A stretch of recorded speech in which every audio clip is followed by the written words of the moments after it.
Puan Tanah adalah dewa. Bab 457. Sekitar pukul 4 pagi, Neptune berlabuh di dermaga Laut Cina Timur, dan mobil polisi, ambulans, dan mobil pemadam kebakaran sudah bersiaga. Yang terluka diturunkan dari kapal terlebih dahulu, lalu penumpang lainnya turun satu persatu. Begitu mereka menginjakkan kaki di daratan, hati mereka akhirnya tenang. Namun, ketika mereka mengingat pengalaman mengerikan dan mengerikan malam ini, mereka masih merasa takut. Puan Qin, mohon tunggu sebentar. Fang Danxing menemui Qin Ming yang sedang mengantre untuk turun dari kapal. Setelah saya menangani semua akibatnya, saya akan datang untuk mengucapkan terima kasih secara langsung. Qin Ming tersenyum dan berkata, tidak perlu berterima kasih padaku, ingat saja syarat yang kau janjikan padaku. Meskipun aku hanya seorang wanita, aku tidak akan pernah mengingkari janjiku. Apapun yang kau minta, aku akan menyetujuinya sebagai ucapan terima kasih karena telah menyelamatkan semua orang di kapal, terima kasih karena telah menyelamatkan Neptune dan semua pemegang saham Neptune. Fang Danxing berkata dengan sungguh-sungguh. Jika orang-orang kaya di atas kapal terbunuh, bahkan jika semua pemegang saham Neptune bangkrut, mereka tidak akan mampu membayar kompensasi yang sangat besar. Fang Danxing, sebagai bos nominal Neptune, juga harus menanggung banyak tanggung jawab. Karena Qin Ming telah melakukan tindakan heroik dan menyelamatkan segalanya, Fang Danxing sangat bersyukur dan tersentuh. Setelah berpamitan dengan Fang Danxing, Qin Ming, Gu Qingyi dan yang lainnya juga mengikuti kerumunan untuk turun dari kapal. Beberapa polisi anti ledakan membawa pers yang pingsan pergi. Setelah kapal kosong, ahli senjata polisi menaiki kapal untuk menjinakkan bom. Dermaga itu penuh sesak dengan orang, tetapi tidak semrawut, dan semua pekerjaan lanjutan dilakukan dengan tertib. Ketika Qin Ming kembali ke villa, hari sudah fajar. Dia mandi, lalu berbaring di tempat tidur dan tertidur lelap. Saat dia bangun, hari sudah senja. Qin Ming keluar dari kamar dan melihat Mu Yunsu sedang duduk di sofa di ruang tamu bersama gurunya, Master Sikong. Tuan, kapan Anda kembali? Qin Ming bergegas turun dan menyapa sambil tersenyum. Saya kembali sore ini. Saya dengar Anda sedang istirahat, jadi saya tidak mengganggu Anda. Ucap guru Sikong ramah, tetapi ada kesedihan yang tak terhapuskan di matanya. Qin Ming juga dapat melihat bahwa guru Sikong masih bersedih atas kematian gurunya Ren Taibei, yang cukup untuk menunjukkan bahwa hubungan antara keduanya bukanlah hubungan biasa. Tuan, karena Anda sudah kembali, jangan pergi terburu-buru. Tinggallah di sini sebentar. Hati Qin Ming terasa hangat. Ia dapat merasakan bahwa sejak Master Sikong mengetahui bahwa ia adalah murid Ren Taibei, ia telah dengan tulus menyayanginya. Terima kasih, Guru. Saya merasa kasihan kepada Anda karena harus bepergian lagi setelah Anda baru saja kembali. Mengapa Anda tidak beristirahat semalam dan berangkat besok? Kebetulan keluarga Chen akan mengirim sejumlah perlengkapan malam ini. Aku akan pergi bersama mereka. Kau tidak perlu berterima kasih padaku. Aku tidak membantumu dengan sia-sia, kata Master Sikong sambil tersenyum tipis. Guru, jika Anda ingin saya melakukan sesuatu, katakan saja. Saya akan melakukannya tanpa ragu selama itu adalah sesuatu yang dapat saya lakukan. Mendengar makna tersembunyi dalam kata-kata guru Sikong, Qin Ming buru-buru mengungkapkan pendapatnya dari lubuk hatinya. Yunsu telah berlatih bersamaku di pegunungan sejak dia masih muda, dan belum pernah melihat dunia. Kali ini, dia memiliki kesempatan langka untuk turun gunung. Aku berencana untuk membiarkannya merasakan dunia sekuler selama sekitar 1 tahun. Itu akan bermanfaat untuk latihannya di masa depan untuk menempa pikirannya dalam urusan duniawi. Namun, aku benar-benar khawatir membiarkannya mengalaminya sendirian, jadi aku ingin menyerahkannya kepadamu. Bagaimana menurutmu, keponakanku tersayang? Guru Sikong berkata perlahan. Dalam hal senioritas, Yunsu adalah adik perempuanku. Aku akan menjaganya tanpa perintahmu dan tidak akan membiarkannya menderita. Tenang saja, Tuan. Qin Ming berjanji. Master Sikong mengangguk puas. Baiklah, kalau begitu aku akan menyerahkannya kepadamu. Tolong carikan pekerjaan untuknya agar dia bisa merasakan kehidupan orang biasa. Biarkan adik perempuan pergi bekerja. Mendengar ini, Qin Ming pusing dan khawatir tentang pekerjaan apa yang harus diatur untuk Mu Yunsu. Jika Mu Yunsu diminta melakukan pekerjaan biasa, itu tidak adil baginya, dan dia tidak mampu melakukan pekerjaan manajemen. Kakak, kamu bisa menugaskanku pekerjaan apapun yang kamu mau. Aku bisa bertahan dalam kesulitan dan tidak takut lelah, kata Mu Yunsu dengan simpatik. Kamu adalah adik perempuanku, jadi tentu saja aku harus mencarikanmu pekerjaan yang mudah, memperluas wawasanmu, dan yang kamu sukai. Aku akan memberitahumu setelah aku memikirkannya dengan matang. Kata Qin Ming. Yunsu, kamu terlalu naif dan mudah tertipu. Kamu harus lebih berhati-hati dan meminta nasihat Qin Ming. Jika kamu tidak yakin tentang sesuatu yang penting, konsultasikan dengannya. Master Sikong memperingatkan. Baik, Tuan. Mu Yunsu menjawab dengan patuh. Di hadapan Mu Yunsu, guru Sikong adalah guru sekaligus ibunya. Dia dengan penuh kasih mengingatkannya akan beberapa hal yang harus diperhatikan, menolak ajakan Qin Ming, dan pergi tanpa makan malam. Di luar gerbang villa, mobil yang dikirim oleh keluarga Chen sudah menunggu. Mobil itu menjemput Tuan Sikong dan pergi. Tuan Sikong tidak mengatakan kapan dia akan kembali, dan Mu Yunsu tidak tahu berapa lama dia akan tinggal di kota Donghai. Dia melihat dengan enggan ketika mobil yang ditumpangi tuannya menghilang. Adik perempuan, jangan bersedih. Biarawati itu akan segera kembali. Kau harus hidup bahagia bersamaku, kalau tidak aku tidak akan bisa menjelaskannya kepada biarawati itu. Qin Ming menghiburnya, ayo pergi. Kakak senior akan mengajakmu ke pesta. Tidak perlu keluar untuk makan. Kami masih punya banyak sayuran yang dibeli oleh Ning Xuan di rumah. Aku akan memasak beberapa hidangan dan membiarkanmu mencicipi keterampilan memasakku untuk melihat apakah keterampilanku sudah meningkat. Mu Yunsu menyingkirkan kesedihan karena perpisahan dan tersenyum manis. Ngomong-ngomong, tolong hubungi Ning Xuan dan tanyakan padanya apakah dia akan kembali untuk makan malam ini. 2 hari ini, Yang Ning Xuan tinggal di villa dan meminta pelajaran bela diri kepada Mu Yunsu. Sebagai balasannya, dia mengajari Mu Yunsu cara memasak. Sepertinya sesuatu yang baik akan terjadi malam ini. Qin Ming mengeluarkan ponselnya dan hendak menghubungi nomor Yang Ning Xuan ketika sebuah panggilan masuk. Ketika dia melihat nama pada ide penelepon, senyum ambigu muncul di sudut mulutnya. Nyonya Qi, saya tidak melihat Anda selama setengah hari. Mengapa Anda begitu cepat merindukan saya? Jangan panggil aku Nyonya Qi. Aku sekarang lajang. Panggil aku Kakak Qin atau Kakak Yun. Suara menawan Qi Qinyun terdengar dari ujung sana, yang dapat membuat orang mati rasa sampai ke tulang. Baiklah, aku akan memanggilmu Suster Yun. Aku ingin tahu apa yang ingin Suster Yun temui. Kata Qin Ming sambil tersenyum. Aku masih di kota Donghai, dan aku bosan. Aku ingin kau pergi ke bar bersamaku untuk mabuk-mabukan malam ini. Di Neptunus, Qin Ming menggoda Qi Qinyun 2 kali, tetapi keduanya tidak dapat menghabiskan malam yang menyenangkan bersama karena beberapa alasan aneh. Makna dari kata-kata Qi Qinyun begitu jelas sehingga hanya orang bodoh yang tidak akan memahaminya. Terima kasih, Saudari Yun, karena telah memikirkan saya. Sebaiknya saya menuruti perintah Anda. Namun, saya harus makan malam dengan teman-teman saya, jadi saya rasa saya akan datang terlambat. Wanita yang menawan dan cantik itu berinisiatif untuk mengundang Qin Ming. Jika Qin Ming tidak pergi, dia akan mengecewakan dirinya sendiri. Tidak peduli seberapa telatnya kamu datang, orang-orang akan menunggumu. Sampai jumpa. Qi Qinyun meninggalkan kalimat yang menggugah pikiran dan menutup telepon. Setelah itu, Qin Ming menelepon Yang Ning Xuan lagi dan mengetahui bahwa dia sedang dalam perjalanan dan akan tiba paling lama 20 menit. Dapat mencapai. Ning Xuan akan segera datang, ayo kita masak. Qin Ming memanggil Mu Yunsu, dan keduanya berjalan ke dapur bersama. Kali ini, Mu Yunsu mengambil alih tugas memasak, sementara Qin Ming membantu memetik dan mencuci sayuran. Tepat ketika saya sedang memasak hidangan pertama, saya mendengar peluit di luar pintu dan Yang Ning Xuan melaju mendekat. Siapa yang memasak? Baunya sangat harum. Tidak lama kemudian, Yang Ning Xuan, mengenakan seragam polisi dan tampak gagah berani, berjalan ke ruang tamu dan langsung menuju dapur mengikuti baunya. Tentu saja adik perempuanku. Kau datang di waktu yang tepat. Masih ada beberapa sayuran yang belum dipotong. Aku serahkan padamu, kata Qin Ming sambil tersenyum nakal. Saya bekerja lembur untuk menangani kasus. Saya kelelahan setelah seharian bekerja. Dan ini tamu-tamunya. Beranikah Anda meminta saya memotong sayuran? Yang Ning Xuan memutar matanya dan berkata dengan tidak puas. Kau benar-benar malu. Sebagai seorang murid, kau tidak pernah menunjukkan baktimu kepada gurumu. Sekaranglah saatnya bagimu untuk menunjukkannya. Qin Ming berkata seolah-olah itu adalah hal yang wajar. Ning Xuan, jika kamu lelah, pergilah beristirahat. Aku bisa mengimbangi dengan menggoreng dan memotong pada saat yang sama. Mu Yunsu berkata dengan penuh perhatian. Bagaimana bisa seorang guru sepertimu menindas muridnya? Yunsu lebih baik. Yang Ning Xuan berpura-pura marah, tetapi gerakannya tidak melambat sama sekali. Dia mencuci tangannya dan mulai memotong sayuran. Melihat dua wanita cantik dengan gaya yang sangat berbeda sedang sibuk di dapur, Qin Ming merasa sangat senang. Memiliki dua wanita cantik yang memasak makan malam untuknya adalah sesuatu yang diimpikan banyak pria.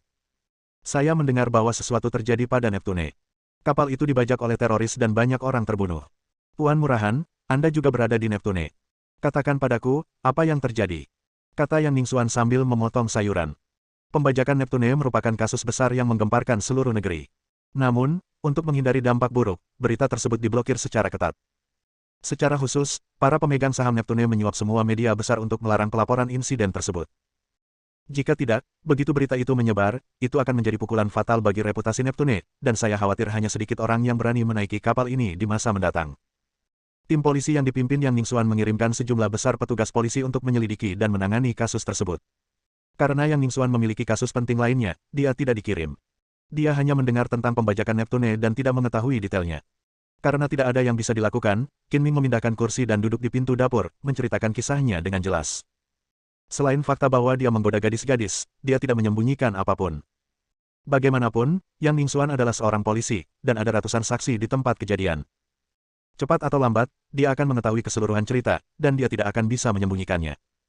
Setelah Qin Ming selesai berbicara, dia memegang dua senjata dan membunuh para teroris sendirian, menyelamatkan semua orang di kapal. Yang Ningxuan dan Mu Yunsu tercengang. Tuan, Anda hebat sekali. Anda menangani 20 hingga 30 teroris bersenjata sendirian, tidak hanya menaklukkan mereka semua, tetapi juga lolos tanpa cedera. Bahkan seorang prajurit pasukan khusus yang hebat pun tidak dapat melakukan itu. Saya sangat mengagumi Anda. Setelah mendengar pujian ini, mata indah Yang Ningxuan berubah dan dia melanjutkan, Tuan Murahan, aku tidak tahu bagaimana menggambarkan keterampilanmu yang kuat dan mengerikan. Apa yang telah kamu lakukan sebelumnya? Katakan yang sebenarnya dan jangan menipuku. Selalu ada orang yang lebih baik darimu. Jika menurutmu aku hebat, itu artinya pengalamanmu terlalu sedikit. Ada banyak orang yang lebih baik dariku. Aku bertanya apa yang telah kau lakukan sebelumnya, bukan ini. Yang Ningxuan tidak tergerak oleh kata-kata Qin Ming dan bertanya. Saya telah belajar dari guru saya dan tidak pernah melakukan apapun. Qin Ming menjawab dengan samar, tidak ingin Yang Ningxuan mengetahui masa lalunya. Namun, Yang Ningxuan sama sekali tidak mempercayainya dan bertindak seolah-olah dia bertekad untuk mengungkapnya sampai tuntas. Bab 458. Aku ada kencan. Kau harus tidur lebih awal dan tidak perlu menungguku. Setelah Qin Ming kenyang, ia menyeka mulutnya dengan tisu dan dengan senang hati pergi berkencan dengan Qiqinyun. Kamu masih keluar sampai larut malam, pasti ini berita buruk. Yang Ningxuan bergumam tidak puas, jika aku tahu kamu akan pergi setelah makan dan minum, aku tidak akan memasak. Sungguh pemborosan cinta. Mu Yunsu tersenyum tipis tanpa berkata apa-apa. Menurutnya, dia tidak bisa makan dan hidup dengan cuma-cuma, jadi wajar saja jika dia punya waktu untuk memasak dan membersihkan kamar. Setelah menanyakan alamatnya, Qin Ming melaju ke sebuah hotel bintang 5 di tepi pantai, naik lift ke lantai atas, dan mengetuk pintu kamar 1111. Sejujurnya, Qiqinyun cukup pandai dalam urusan tempat tinggal, karena ia mencampur nomor-nomor kamar karena takut orang lain tidak tahu bahwa ia masih lajang. Halo, siapa kamu? Tak lama kemudian, suara Qiqinyun terdengar dari dalam ruangan. Qin Ming sengaja membuka lubang intip agar orang-orang di dalam ruangan tidak dapat melihatnya, dan berkata dengan suara serak mengantarkan makanan ringan tengah malam. Aku tidak memesan camilan tengah malam. Kamu salah kamar. Ini adalah layanan tambahan yang disediakan oleh hotel kami. Nona, silakan buka pintu dan tanda tangani. Saat dia mengatakan itu, Qin Ming tiba-tiba mendekatkan kepalanya ke lubang intip dan membuat wajah menakutkan. Kau membuatku takut setengah mati. Setelah menunggu beberapa detik, Qiqinyun membuka pintu dan mengeluh, kau jahat sekali. Kau membuatku takut setengah mati. Kau harus bertanggung jawab atas diriku. Kakak Yun, aku tidak menyentuhmu atau menyentuhmu. Rasanya agak tidak pantas untuk membuatku bertanggung jawab atas dirimu tanpa alasan, kan? Qin Ming melesat masuk ke dalam ruangan, menutup pintu dengan santai, dan senyum licik muncul di sudut mulutnya. Qiqinyun baru saja mandi. Dia hanya mengenakan handuk mandi putih, memperlihatkan sebagian besar kulitnya yang putih. Dia tampak seksi dan memancarkan aroma menyegarkan yang membuat darah orang mendidih dan menimbulkan dorongan yang kuat. Apa maksudmu? Qiqinyun melemparkan tatapan menggoda dan berkata, apakah itu berarti kamu baru akan bertanggung jawab setelah aku menyentuhmu? Qin Ming mengangguk berulang kali, menyipitkan matanya, dan mengagumi tubuh Qiqinyun yang dewasa dan menawan seperti buah persik tanpa keraguan. Yang paling mengenalku adalah Suster Yun. Kamu mengajakku mabuk-mabukan di telepon, tapi kurasa kamu tidak berniat pergi ke bar. Ini bukan tentang anggur, apa maksudnya? Qiqinyun tampak menawan dan penuh kasih sayang. Dia melepas handuk mandinya dan mengibaskannya dengan menggoda di depan Qin Ming. Aroma yang membuat pembuluh darah orang melebar memenuhi hidungnya. Wah, baunya harum sekali. Qin Ming menarik napas dalam-dalam karena gembira dan berkata sambil tersenyum, apa perlu bertanya? Tentu saja manusia. Dia jelas-jelas sengaja menggoda Qin Ming. Dia berbalik di tempat seperti sedang menari, membungkus dirinya dengan handuk mandi, dan berkata dengan genit, karena kamu sudah tahu, mengapa kamu bertanya meskipun kamu sudah tahu jawabannya? Jika aku tidak bertanya dengan jelas, bagaimana aku bisa tahu apa yang dimaksud Suster Yun? Qin Ming menunjukkan senyum licik di wajahnya dan melingkarkan lengannya di pinggang Qiqinyun. Qiqinyun berbalik lagi, menghindar dengan cerdik, dan berkata dengan nada genit, lihatlah betapa tidak sabarnya dirimu. Kamu sama sekali tidak mengerti tentang romansa. Ada atau tidaknya romansa, tujuannya sama saja. Aku lebih suka yang lebih langsung. Semalam di musim semi sama nilainya dengan 1000 emas. Kita tidak perlu membuang-buang waktu yang berharga. Ayo istirahat lebih awal. Qin Ming mengulurkan tangannya lagi dan melingkarkan lengannya di pinggang Qiqinyun. Kali ini Qiqinyun tidak menghindar, dia mengangkat lengannya yang lembut dan tak bertulang dan mengaitkannya di leher Qin Ming. Sambil mengedipkan matanya yang menawan, dia berkata dengan genit, apakah menurutmu aku cantik? Qin Ming mengangguk berulang kali, apakah kamu masih perlu bertanya? Kamu adalah wanita paling dewasa dan seksi yang pernah kulihat. Kamu begitu cantik sehingga aku ingin melahapmu dalam satu gigitan. Mulut kecil ini manis sekali. Mata Qiqinyun semanis sutra, dan ekspresinya sangat menawan. Dia mengulurkan jari rampingnya dan menempelkannya di mulut Qin Ming dengan sembrono, dan bertanya dengan nada genit, lalu menurutmu bagian mana dari diriku yang paling cantik? Mataku, bibirku yang manis, payudaraku atau apa lagi. Mengikuti arahan, Qin Ming pertama-tama menatap mata indah Qi Qinyun. Tiba-tiba, matanya memiliki pesona tak terbatas yang membuat orang jatuh ke dalamnya dan tidak bisa melepaskan diri. Dia tidak bisa menahan diri untuk tidak tertarik, dan mata mereka bertemu dan tidak bisa menjauh. Apakah mataku indah? Qi Qinyun tersenyum bagaikan rubah, dan suara yang memikat keluar dari bibir merahnya yang halus. Indah sekali, kata Qin Ming secara mekanis. Ada yang lebih cantik lagi. Qi Qinyun tersenyum lebih menawan dan mempesona, dan perlahan mengucapkan beberapa patah kata, jimat rubah, kebingungan.